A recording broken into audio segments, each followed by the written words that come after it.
RJD नेताओं के धड़ाधड़ इस्तीफे, फूट फूट कर रोने लगे तेजस्वी यादव। तेजस्वी यादव नौकरी देने की बातें कर रहे हैं, भ्रष्टाचार को खत्म करने का दम भर रहे हैं, फिर आखिर क्यों उनके खुद के आरजेडी नेता धड़ाधड़ इस्तीफा दे रहे हैं।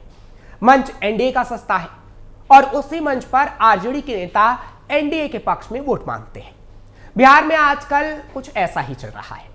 ऐसे में सवाल है कि जब तेजस्वी के अपने ही नेताओं को तेजस्वी पर भरोसा नहीं, तो आखिर कैसे बिहार की जनता तेजस्वी को चुन पाएगी और आखिर कैसे तेजस्वी सीएम बन पाएंगे। नमस्कार, कैपिटल टीवी का खास शो बेबाक सवाल देख रहे हैं आप। मैं हूं आपके साथ हर्ष भारद्वाज। बिहार के नवादा जिले से एक बड़ी खबर सामने आई।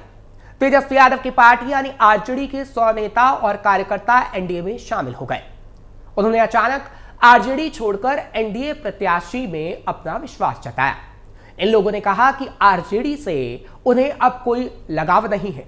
लोगों ने एनडीए प्रत्याशी को सपोर्ट करने की भी बात कही, यानी आरजेडी के लोगों ने जो नेता और कार्यकर्ता हैं। चुनाव से पहले आरजेडी में बड़ी टूट। पूर्व विधायक पनवारी राम का नाम राजौली विधानसभा सीट के लिए राजद प्रत्याशी के तौर पर अंतिम समय तक चर्चा में था। हालांकि राजद ने उन्हें टिकट न देकर पिंकी भारती को उम्मीदवार घोषित कर दिया। इस निर्णय से पूर्व विधायक पनवारी राम और उनके समर्थक राजद से नाराज चल रहे थे।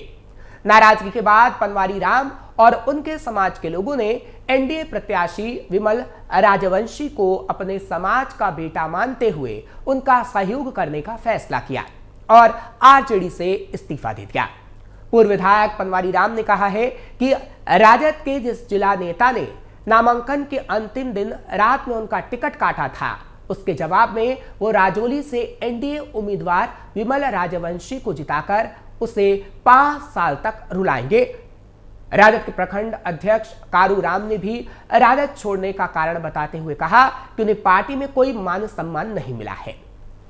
उन्होंने आरोप लगाया कि कुछ राजद नेताओं ने उनके समाज के भीष्म पितामह बनवारी राम के सम्मान के साथ खिलवाड़ किया है, जिससे उनका राजद से विश्वास उठ गया है और तभी उन्होंने आरजेडी से इस्तीफा दिया और अब वो तेजस्वी को भी काफी रुलाएंगे और उन्होंने तेजस्वी को श्राप तक दिया कि तेजस्वी कभी सीएम नहीं बन पाएंगे। आरजेडी और तेजस्वी में दम नहीं। वहीं जोगिया मारण पंचायत के पूर्व मुखिया मुसाफिर चौधरी ने भी कहा कि राजद अब पहले जैसा नहीं रहा और कार्यकर्ताओं को सम्मान नहीं देता। उन्होंने नीतीश सरकार की जीविका दीदियों को 10,000 रुपये सहायता राशि, निःशुल्क 125 यूनिट बिजली और पेंशन में बढ़ोतरी जैसी योजनाओं से प्रभावित होकर एनडीए का दामन थामा है। इस अवसर पर पूर्व विधायक पनवारी राम के अलावा कई अन्य समर्थक भी मौजूद रहे, जिन्होंने पार्टी को टाटा बाय बाय कह दिया, यानी राजद को। नीतीश के मंच पर भी नजर आ रहे आरजेडी नेता। इतना ही नहीं, नीतीश के मंच पर भी आरजेडी नेता नजर आने लगे हैं, जिनको आरजेडी ने टिकट नहीं दिया और जो पार्टी से नाराज है वो नीतीश का हाथ थाम चुके हैं। ऐसे कम से कम 50 से ज्यादा नेता और कार्यकर्ता हैं जो पिछले दिनों जेडीयू का दामन थाम चुके हैं। दरअसल पिछले दिनों इन सभी नेताओं को जेडीयू के राष्ट्रीय कार्यकारिणी अध्यक्ष संजय झा ने जेडीयू में शामिल कराया था। जो नेता जेडीयू में शामिल हुए हैं उनमें विजय सहनी, पूर्व एमएलसी गणेश भारती और आरजेडी के प्रदेश सचिव कुंडल वर्मा सहित कई अन्य नेता भी शामिल हैं। इनके साथ कई समर्थक भी नजर आए। विजय सहनी लोकसभा का चुनाव लड़ चुके हैं। केंद्रीय मंत्री रामनाथ ठाकुर अभियान समिति के अध्यक्ष हैं।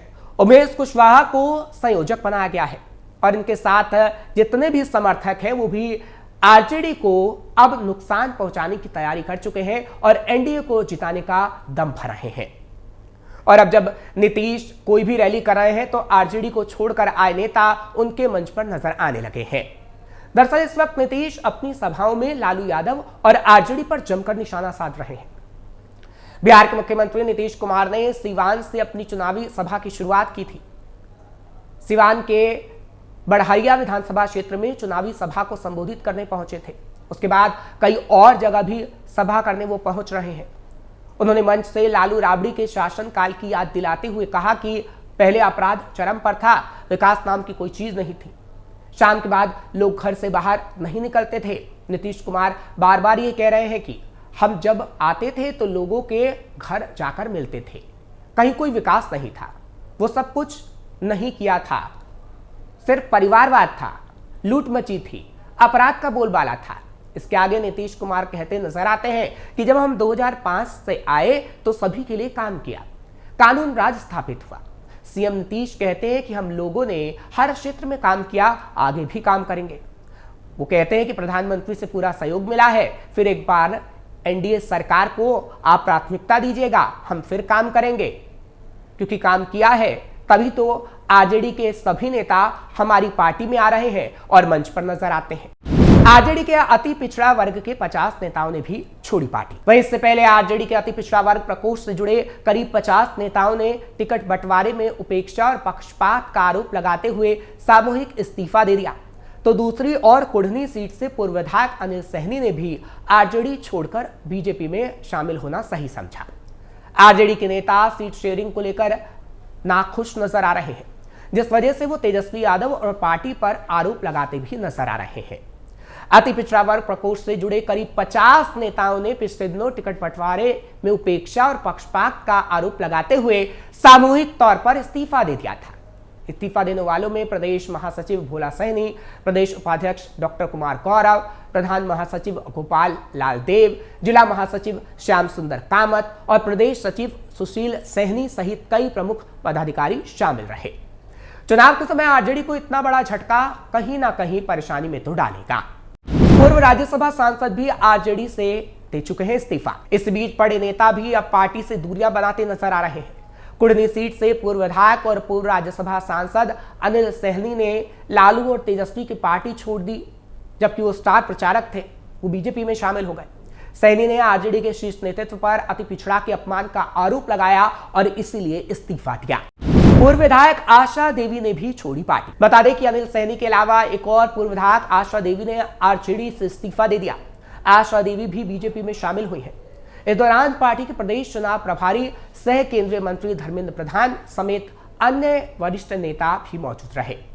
चुनाव से पहले महागठबंधन से यूं नेताओं का जाना पार्टी को कहीं ना कहीं नुकसान पहुंचाएगा और बड़ा नुकसान तेजस्वी यादव को झेलना पड़ सकता है। कई नेताओं ने जाहिर की नाराजगी। महागठबंधन में इस बार नेताओं की नाराजगी खुलकर सामने आ रही है। कुछ दिन पहले आरजेडी नेता मदन शाह ने टिकट न मिलने पर लालू यादव के घर के सामने काफी बवाल मचाया था। इतना ही नहीं, वो फूट फूट कर रोने लगे थे और जमीन पर लेटकर अपना कुर्ता तक फाड़ दिया था और लालू यादव तेजस्वी यादव पर गंभीर आरोप भी लगाए थे।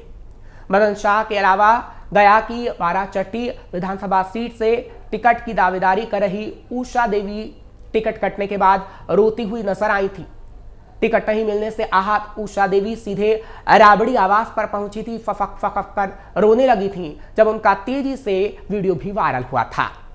तेज ने भी तेजस्वी के नेताओं को दिया सहारा। वहीं दूसरी तरफ सियासी गलियारों में चर्चा है कि तेज प्रताप यादव ने राजद में नाराज नेताओं को नया विकल्प दे दिया है। सियासी जानकारों के मुताबिक विधानसभा चुनाव में तेज प्रताप का इफेक्ट देखने को मिल रहा है। लालू यादव के बड़े बेटे होने के नाते तेज प्रताप यादव राजद के वोट बैंक में सेंधमारी करनी शुरू कर चुके हैं। लालू ने तेजस्वी को भले ही अपना राजनीतिक उत्तराधिकारी घोषित कर रखा हो, लेकिन लोगों को तेज प्रताप यादव में लालू यादव की छवि ज्यादा दिखाई देती है। तेज प्रताप के हाव भाव और बोलचाल की शैली बिल्कुल अपने पिता लालू यादव से मिलती जुलती है। लोग इसे बहुत नोटिस करते हैं और चुनाव में इसका काफी प्रभाव देखने को भी मिल रहा है। और इसी वजह से राजद के नेता जहां बीजेपी में शामिल हो रहे हैं, वहीं कुछ राजद नेताओं के लिए तेज ने भी अपने दरवाजे खोल दिए हैं। लालू यादव के बड़े बेटे के नाम पर तेज प्रताप राजद का कुछ वोट तो जरूर काटेंगे। इसके साथ ही राजद से जो नेता और कार्यकर्ता नाराज हो रहे हैं, वो ज्यादातर तेज प्रताप के साथ भी जुड़ रहे हैं। राजद से जिन नेताओं को टिकट नहीं मिला, या वो जेडीयू में जा रहे हैं या फिर बीजेपी में जा रहे हैं, और तीसरा विकल्प वो तेज प्रताप की पार्टी के साथ रख रहे हैं। ऐसे में आरजेडी का कुनबा सिमटता जा रहा है और इससे तेजस्वी को काफी नुकसान हो रहा है, क्योंकि जब पार्टी के कार्यकर्ता ही नाराज है तो आखिर पार्टी को जिताएगा कौन और तेजस्वी को सीएम बनाएगा कौन? क्योंकि पार्टी के कार्यकर्ता ही पार्टी को बनाने का काम करते हैं और नेता को सीएम की कुर्सी तक पहुंचाने का भी। फिलहाल आपको ये खबर कैसी लगी कमेंट सेक्शन में जरूर बताएं। खबर को लाइक शेयर करें, कैपिटल टीवी को सब्सक्राइब करना मत भूलेगा। बेबाकी से सवाल एक बार फिर हम पूछेंगे और बेबाक सवाल लेकर आपके सामने हाजिर होंगे। मुझे इजाजत दीजिए, नमस्कार।